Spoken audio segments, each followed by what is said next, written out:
Hello and welcome to Breaking Bread with Rivaj Maharaj, where nothing is off the table. For today's episode, I wanted to talk on something that has been brought to my attention by a very dear friend of mine. He sent me the link for an article where anti-Israeli activists announce plans for a new Gaza flotilla in March. That has been part of the flotilla for a number. We are coming with the announcement that we will sail with, this time, thousands of participants, including more than 1,000 doctors, nurses, health professionals, over 100 boats. And here we are inviting hereby participants from every nation, from every country. The departure will be at the initial historic departure from Barcelona, followed by Tunisia, Italy, and other Mediterranean ports. We therefore want to call on all members of parliament who support the Palestinian cause to join us. And we call on our president, His Excellency President Cyril Ramaphosa, to implement what was adopted by our national parliament to expel the Israeli ambassador and close down the embassy. And this has been the call of our parliament. So without further ado, let's get into it. Now, as the title suggests, I received the link to this article about anti-Israeli activists who are planning a new flotilla, a Gaza flotilla, in March, and they're expecting in excess of 100 vessels. Now, that's well and fine, and it's a good humanitarian gesture, and it's something to be applauded. Now, if you've watched my previous videos, you will know that being South African, this is something that really affects me deeply. I think that, South Africa embarking on all these amazing humanitarian gestures is extremely brilliant for posturing. However, the deep-rooted rot and decay within the South African society and the government's impotency regarding addressing these measures and helping their very own people, the people that they swore to protect and serve, the people whose needs they were meant to put first. I'm sorry to say, but this ANC government has severely let their very own people down. Now, coming back to the article, they've managed to rope in this gentleman, Mandla Mandela, who is the grandson of Nelson Mandela. Now, this joker is calling for the expulsion of the Israeli, diplomats from South Africa and how they're going to go on this amazing flotilla. I would like to ask him, what have you done to uplift the needs of the impoverished within your own society back home? Where is your stance? Where is your voice on the current atrocities and the genocide against your own people that is going on? What have you done using your name to attack the corruption within the party your grandfather was a part of?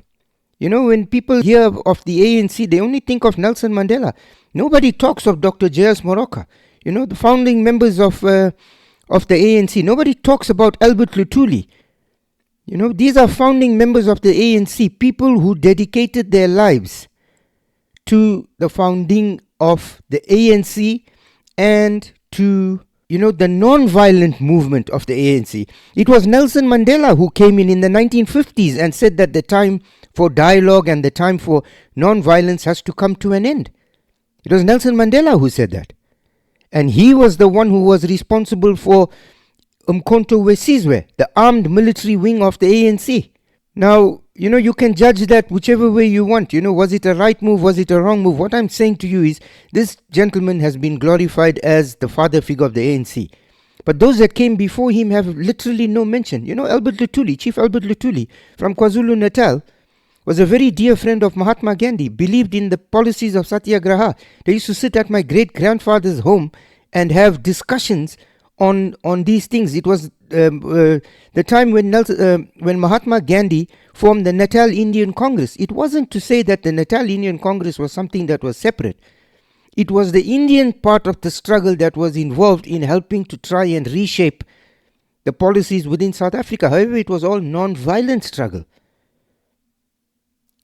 Now you've got this joker coming onto the scene and wanting to go on a flotilla to Gaza because that's all you've got time for. Dedicate that time for your own people. Bring about change within your country, the change you want to see in the world. Let it show at home. Start it at home so that you can then project outwards. You've got a rotten system at home, a corrupt, rotten system at home. Your people are being murdered. Your people are being massacred. You have rampant poverty. You have electricity disruptions. What are you doing to address that? You want to go and lecture to the world on what they should be doing. You're a mechanic with a broken down car that is in dire need of repair, yet you want to go and stand on the world stage and tell every other mechanic how they should repair their own vehicle. Yet you're taking the bus to work because your car is broken and you're incapable of repairing it. What moral leg do you have to stand on except your grandfather's name?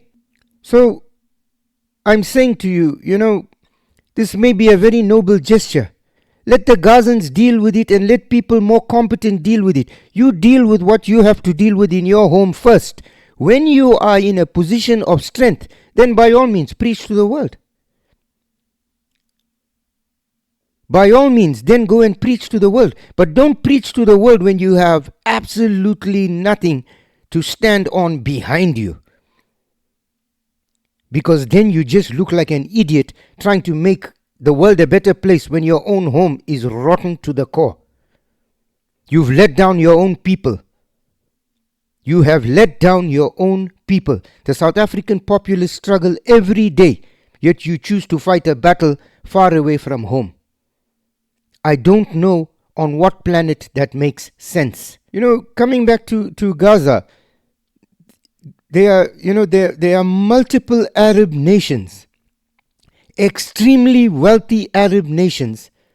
Why do they not take this population in that are living in squatter camps? They keep them in these dire conditions. These poor people are being kept in absolutely dire conditions. They're denied a decent education, a decent humanitarian way of life. They're denied the dignity of a decent life. They're kept in abject poverty. And there's only one reason for that. There's only one reason for that. Because if you keep people in abject poverty, if you keep them in a state of uneducatedness, and you then have an ignorant population who you can then turn to and blame and say to them, this person and that person and those people are to blame for your misery. Because this ignorance will help them, will get them to react emotionally. No, you have the means, you have the ability. Nobody is saying abandon the struggle, but take them in. Give them a respectable way of life. Let them become the best that they can become. And they will take forward a much better fight than the one you're putting forward right now. Right now, you're using these people as cannon fodder. You're using them as a means of, just throwing people at your perceived enemy. It's the same thing the Russians did. When Stalin purged the USSR military of all its top-ranking generals, and when the von Ribbentrop-Molotov pact came to an end and the Wehrmacht were at the doorstep, Stalin used his people as cannon fodder. Now, had he been more strategic in his approach, he would have still had competent generals who would have been able to wage a methodical war against the Wehrmacht. You would have had far less civilian death toll, and you would have had a much easier defeat of the Wehrmacht. But you achieved your goal at the expense of civilians. And this is what is being done. The truth of the matter is nobody in the Arab world wants to take on the Palestinians, because if you look at the history, when they've gone in to Lebanon, the Lebanese hold them responsible for the civil war that took place. When they went in to Jordan, there was an attempt to overthrow the king of Jordan. Go and look at Black September. Go and look at Zia ul Haq. Look at the person responsible for killing the most amount of Palestinians. These are things nobody will talk about. Mainstream media is well aware of it, but it just gets shifted to the sidelines. All these pro-Gaza, pro-Palestinian people out there, you have a right to say what you want. But when you stand on a moral platform and you say that what is happening in Gaza is wrong, while it might be wrong, why are you silent on what is happening to the Yemenis in Yemen by the Saudis? Why are you silent on the millions of Afghanis, even those Afghanis that are now born in Pakistan, that are being repatriated to Afghanistan, that are being kicked out with their belongings, that are being, tortured along the route, that are being accosted along the route, who are having their things stolen from them, their wealth stolen by the Pakistanis? Why are you not talking about that? Why is it that we don't hear you speaking about the atrocities against the Baloch? Or do they not matter? Do only the Palestinians matter? When we pick and choose battles that we want to fight, it doesn't give us a very good moral leg to stand on. Because, excuse me, I may be wrong, but to me it sounds like we're picky and choosy about whose lives really do matter here.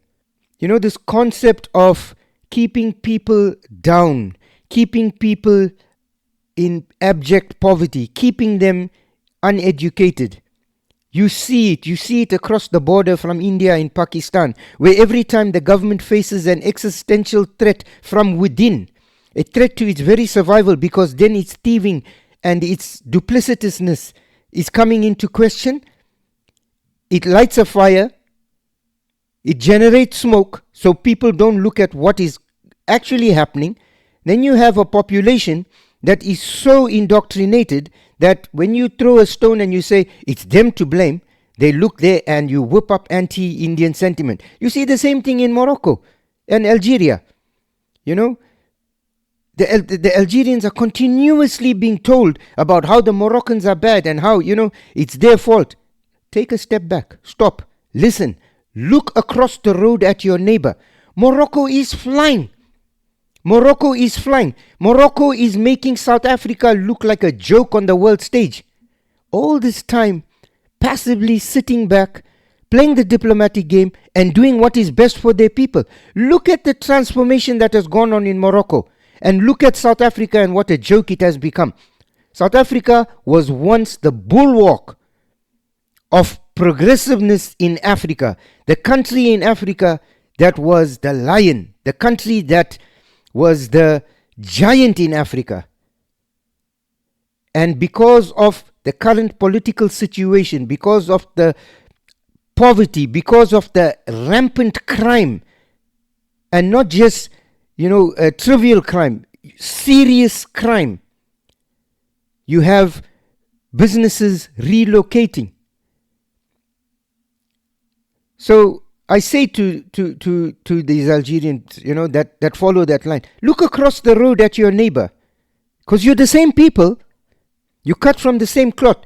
How is it possible that Morocco is steaming ahead and you're still stuck? Because those that are there to control you, and those that are benefiting from your ignorance, are using it and whipping up anti-Moroccan sentiment to help you understand that what you are seeing is an injustice towards you, when the people telling you that are the ones actually committing the injustice towards you. Stop, take a step back, look at it with a rational lens, is what I'm saying. So I just fail to understand this virtue signaling that we, this holier than thou attitude that we all seem to have in the world today. We can't address problems within our own societies, yet we want to stand and lecture to the world on what to do. Why not sit down? Why not look at what is happening in South Africa? Let's work on that. Let's make South Africa a better place. And then let's sit down together with the Palestinians and the Israelis and see how it is possible to knock out a deal. Flotillas and that all, it's not going to make a difference. Go and get a solid background, a solid footing from which to stand. When you attack an international policy, the way the South African government has played out this issue with Israel, you've drawn a line in the sand. You've taken a side. You're no longer impartial in the matter. So who would want to listen to somebody who wants to play a mediator in a conflict when they've already expressed their intentions for aligning with one side of the argument? It doesn't make sense. You want to be somebody that is neutral in order to arbitrate an issue. It's tantamount to going to court. The judge already believes you guilty, but you're still standing there trying to prove your case to him. What is the point? One party is going to say to the other, what is the point of me going before this judge? He's already made up his mind. So, Mandla Mandela, if you've got any sense in you, sit down and ask your government to sort out the crap that is going on within South Africa before you want to go and lecture to the world. You may look like this brave chap here sitting down and going off to go and defend the rights of Palestinians, all the while your people are being massacred at home. I want to thank you for spending your time with us, and we look forward to seeing you on the next episode. Please remember to like, share and subscribe, as it helps our channel to grow and it helps us with the algorithm.